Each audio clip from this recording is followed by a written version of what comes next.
ഞാൻ ബജറ്റിന് മുമ്പായി എല്ലാ സംസ്ഥാനത്തെ ധനമന്ത്രിമാരുമായി കൂടിക്കാഴ്ച നടത്തിയിരുന്നു. അവരുമായി സംസാരിച്ച് അവരുടെ താല്പര്യങ്ങൾ മനസ്സിലാക്കി അവരുടെ ശുപാർശ പ്രകാരം 50 വർഷം പലിശരഹിതമായ ലോണുകൾ ഏതാണ്ട് ഗ്രാന്റിന് തുല്യം തന്നെയാണ്. ഇത് ഇത്തവണ 2 ലക്ഷം കോടി രൂപയായി സംസ്ഥാനങ്ങൾക്കുള്ള ഈ പലിശരഹിത ലോണുകൾ വർദ്ധിപ്പിച്ചു.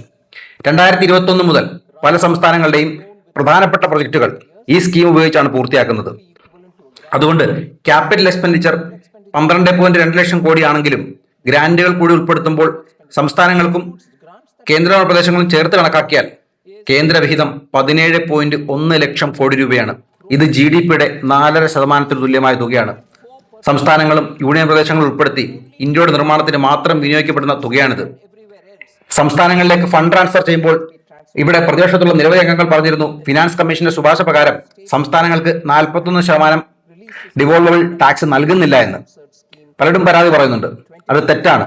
കേന്ദ്രം 41% തന്നെയാണ് സംസ്ഥാനങ്ങൾക്ക് നൽകുന്നത്. 1 രൂപ പോലും ഞങ്ങൾ കുറച്ചിട്ടില്ല. വസ്തുതകൾ ഞാൻ വിശദീകരിച്ച് തന്നെ പറയാം. 2026-27 സംസ്ഥാനങ്ങൾക്ക് പോകുന്ന ആകെ സഹായം 25.44 ലക്ഷം കോടി രൂപയാണ്. ഇത് കഴിഞ്ഞ വർഷത്തേക്കാൾ ഏതാണ്ട് 3 ലക്ഷം കോടി രൂപയോളം അധികമാണ്. 2024-25 ആക്ച്വൽസിനെ അപേക്ഷിച്ച് 3.78 ലക്ഷം കോടി രൂപ സംസ്ഥാനങ്ങൾക്ക് വിഹിതം കൂടുതലാണ് ഈ സർക്കാർ നൽകുന്നത്. അതായത് ഓരോ വർഷത്തെയും ബജറ്റിൽ സംസ്ഥാനങ്ങൾക്ക് വിഹിതത്തിൽ വലിയ വർധനവാണ് ഉണ്ടാകുന്നത്. കൂടാതെ MSME സെക്ടറിലേക്കും വ്യവസായത്തിനും ക്രെഡിറ്റ് ലഭ്യത സംസ്ഥാനങ്ങൾക്ക് ഉറപ്പാക്കുന്നുമുണ്ട്. ചെറിയ വ്യവസായങ്ങൾക്കും MSMEകൾക്കും ക്രെഡിറ്റിൽ ഞങ്ങൾ യാതൊരു കുറവും വരുത്തുന്നില്ല. ഈ പ്രതിപക്ഷത്തുള്ളവർ പലപ്പോഴും ആരോപിക്കുന്നത് കേന്ദ്രം സംസ്ഥാനങ്ങൾക്ക് പണം നൽകുന്നില്ല എന്നാണ്.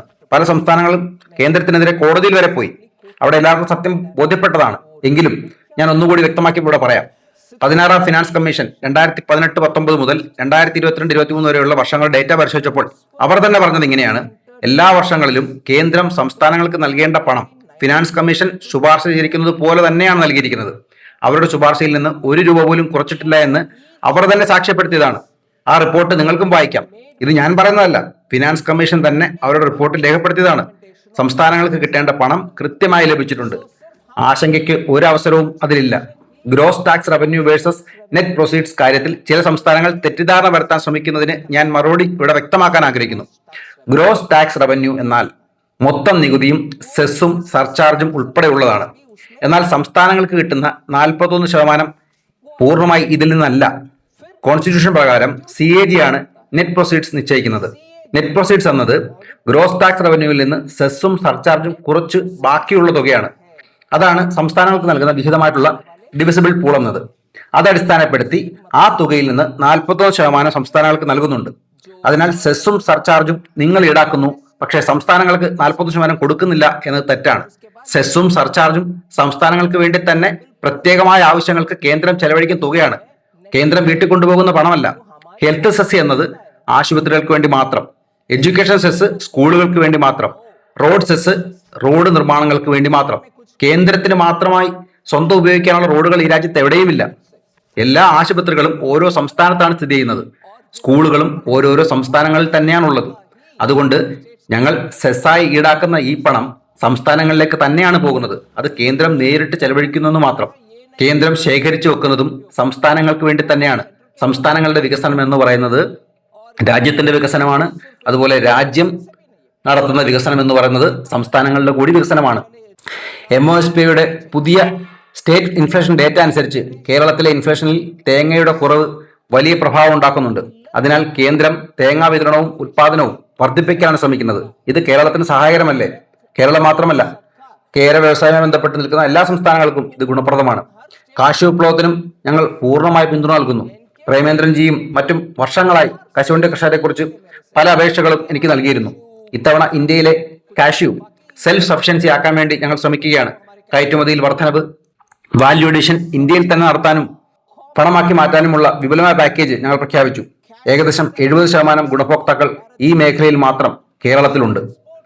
പിന്നെ ബംഗാളിൽ നിന്നുള്ള MP പ്രൊഫസർ സൗഗത റോയ് അവർ ഇവിടെ പറഞ്ഞു, വെസ്റ്റ് ബംഗാൾ എന്നൊരു പേര് പോലും ഈ ബജറ്റിൽ ഇല്ല എന്ന്. അത് പൂർണ്ണമായി തെറ്റാണ്. ബംഗാളിന് വേണ്ടി മാത്രമായി നിരവധി പ്രഖ്യാപനങ്ങൾ ഈ ബജറ്റിൽ ഞങ്ങൾ പ്രഖ്യാപിച്ചിട്ടുണ്ട്.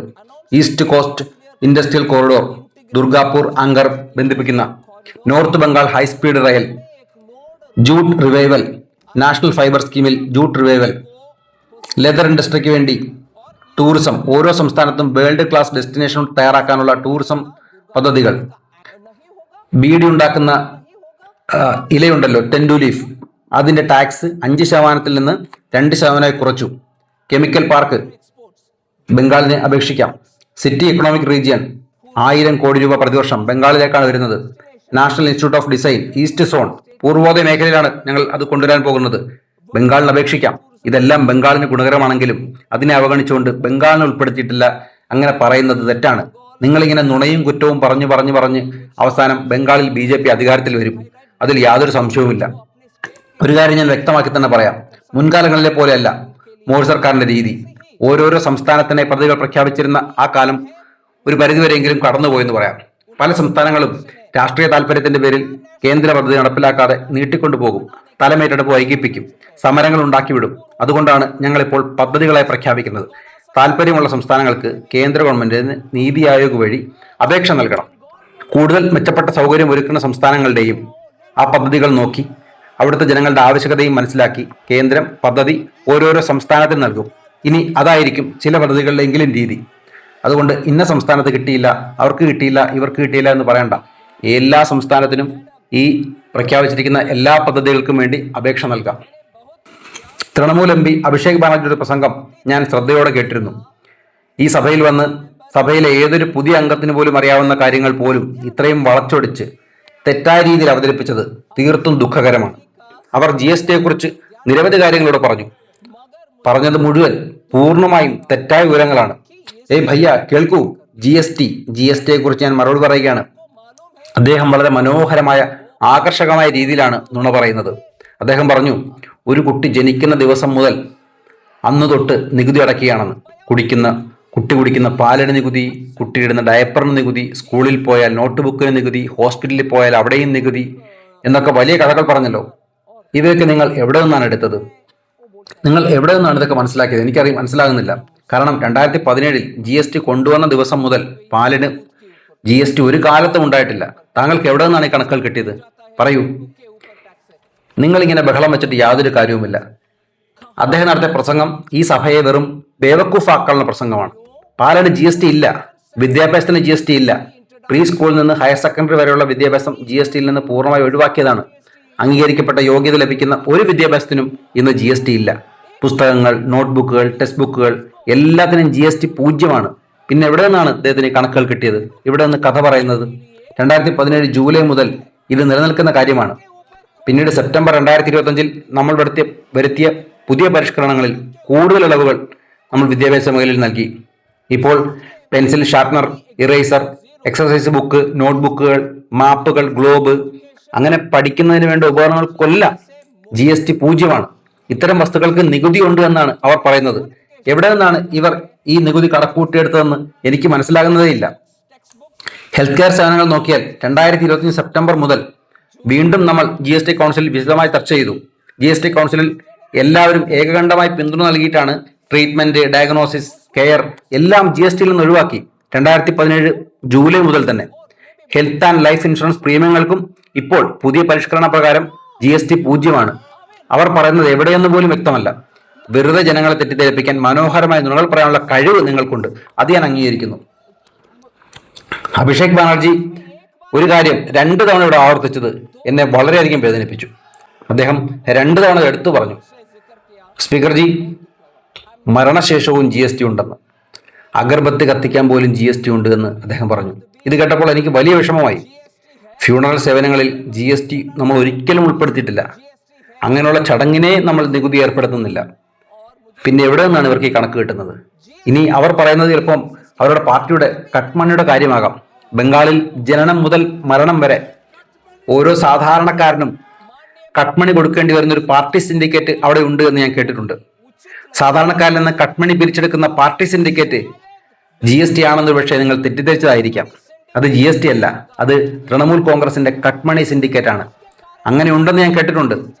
ഇവിടെ നിങ്ങൾ തന്നെ തുറന്നു പറഞ്ഞതിൽ വലിയ സന്തോഷം. നിങ്ങൾ പാർട്ടിക്ക് വേണ്ടി കട്ട്മണി എടുത്തിട്ട് പാവം ജനങ്ങളോട് അത് മോദിയുടെ GST ആണെന്ന് പറയുമായിരിക്കും. ഇനി ആ നുണ വില പോകില്ല. ബംഗാൾ സർക്കാർ റോഡ് നികുതിയും പുതിയ വാഹനങ്ങൾ ഇറങ്ങുമ്പോൾ അതിന് പ്രത്യേകം രജിസ്ട്രേഷൻ ഫീസും നികുതിയും ഈടാക്കുന്നുണ്ട്. അവർക്ക് ബംഗാളിലെ ജനങ്ങളോട് ഇത്രയും കരുതലുണ്ടെങ്കിൽ, നികുതി അവർക്ക് ഇഷ്ടമല്ലെങ്കിൽ, ബംഗാളിലെ സ്റ്റേറ്റ് നികുതികൾ, സംസ്ഥാന നികുതികൾ നിരവധി ഉണ്ടല്ലോ, അത് ഒഴിവാക്കാൻ പറയൂ. എത്രയോ സെസ്സുകൾ നിങ്ങൾ ഈടാക്കുന്നുണ്ട്, അത് ഒഴിവാക്കൂ. അത് നിങ്ങൾക്ക് ചെയ്യാൻ ധൈര്യമുണ്ടോ? അത് ചെയ്യില്ല. GSTയിൽ നിന്നുള്ള വരുമാനവും വേണം, പക്ഷേ കേന്ദ്രത്തെ കുറ്റവും പറയണം. ബംഗാളിലെ എല്ലാ ജനങ്ങളും കൊടുക്കുന്ന നികുതി കേന്ദ്രം പിരിക്കുന്നതല്ല. ഞാൻ നിങ്ങളോടൊരു കാര്യം അഭ്യർത്ഥിക്കാം. നിങ്ങൾക്ക് ധൈര്യമുണ്ടെങ്കിൽ, നിങ്ങൾക്ക് ആർജവമുണ്ടെങ്കിൽ, ജനങ്ങളോട് നിങ്ങൾക്ക് സ്നേഹമുണ്ടെങ്കിൽ, നിങ്ങൾ ബംഗാൾ സർക്കാരിനോട് പറയൂ, കൊൽക്കത്തയിൽ പെട്രോളിന്റെ വില ലിറ്ററിന് ഡൽഹിയിൽ ലഭിക്കുന്നതിനേക്കാൾ 10 രൂപ കൂടുതലാണ്. നിങ്ങൾക്കറിയാമല്ലോ, നിങ്ങൾ ഡൽഹിയിൽ നിന്ന് പെട്രോൾ അടിക്കുന്നതാണല്ലോ. അത് കുറയ്ക്കൂ. അത് കുറയ്ക്കാനുള്ള ആർജവമുണ്ടോ? ജനങ്ങളെ വിഡ്ഢികളാക്കാനുള്ള രാഷ്ട്രീയം ഇനി ഇവിടെ ചെലവാകില്ല. ഇന്നത്തെ കാലത്ത് എല്ലാം ജനങ്ങൾക്ക് മനസ്സിലാകുന്നുണ്ട്. പിന്നെ ഈ ബജറ്റിൽ ഞാൻ ഡെങ്കുനി സൂറത്ത് ഫ്രൈറ്റ് കോറിഡോർ കൊണ്ടുവന്നു. ഈസ്റ്റ് വെസ്റ്റ് കോറിഡോർ രൂപപ്പെടണം എന്ന ആഗ്രഹത്തിൽ ഡെങ്കുനിയിൽ നിന്ന് സൂറത്തിലെത്തുന്ന ഫ്രൈറ്റ് കോറിഡോർ. ബംഗാളിലെ ചില നേതാക്കൾ പറയുന്നത് ഇത് മമതാ ബാനർജി റെയിൽവേ മന്ത്രിയായിരുന്നപ്പോൾ 2009 പ്രഖ്യാപിച്ചതാണെന്ന്. അത് തെറ്റാണ്, പൂർണ്ണമായും തെറ്റാണ്. മമതാ ബാനർജി ലുധിയാന കൊൽക്കത്ത റൂട്ടിൽ എന്തോ പദ്ധതി പ്രഖ്യാപിച്ചു, പക്ഷെ ഒരിക്കലും ഡെങ്കുനി സൂറത്ത് കോറിഡോർ പ്രഖ്യാപിച്ചിട്ടില്ല. ഇത് ഞാൻ ഈ ബജറ്റിൽ പ്രഖ്യാപിച്ചാണ്. ഇത് പുതിയതാണ്. എല്ലാ കാര്യത്തിനും അനാവശ്യമായ ക്രെഡിറ്റ് എടുക്കാൻ ശ്രമിക്കേണ്ട. ചെയ്തത് ചെയ്തെന്ന് തന്നെ പറയാം. പ്രധാനമന്ത്രി 2014 മുതൽ പറയുന്നതാണ്, മുൻ സർക്കാരുകൾ പ്രഖ്യാപിച്ചിട്ടും പൂർത്തിയാക്കാതെ പോയ എല്ലാ റെയിൽ പ്രൊജക്ടുകളും നമ്മൾ ആദ്യമേ പൂർത്തിയാക്കണമെന്ന്. 1990 മുതൽ, ശ്രദ്ധിക്കണം, 1990 മുതലുള്ള 28 റെയിൽ പ്രൊജക്ടുകൾ ഈ രാജ്യത്ത് പല സ്ഥലങ്ങളായി മുടങ്ങിക്കിടന്നിരുന്നു. ഞങ്ങൾ മോദിയുടെ നേതൃത്വത്തിൽ അതെല്ലാം പൂർത്തിയാക്കി. പിന്നെ 2000 മുതൽ 2014 വരെയുള്ള കാലത്തെ 172 റെയിൽ പ്രൊജക്ടുകളും തടസ്സപ്പെട്ട് ഫയലുകളിലും പ്രഖ്യാപനങ്ങളിലും മാത്രമായി പോയിരുന്നു.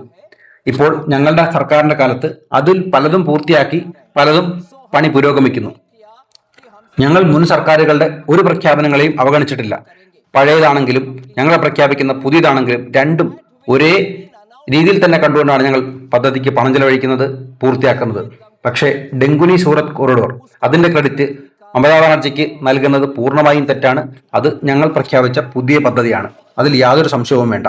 ഇനി ഒരു കാര്യം കൂടി, മാനനീയ അഭിഷേക് ബാനർജി ഇവിടെ പലതവണ പറഞ്ഞു, ഞാൻ ഇന്ത്യയിൽ നിന്ന് വരുന്നു, ഞാൻ വേറൊരു ഇന്ത്യയിൽ നിന്ന് വരുന്നു, ഒരു സമയത്ത് തന്നെ ഞാൻ 2 ഇന്ത്യയിൽ നിന്നാണ് വരുന്നത് എന്നൊക്കെ.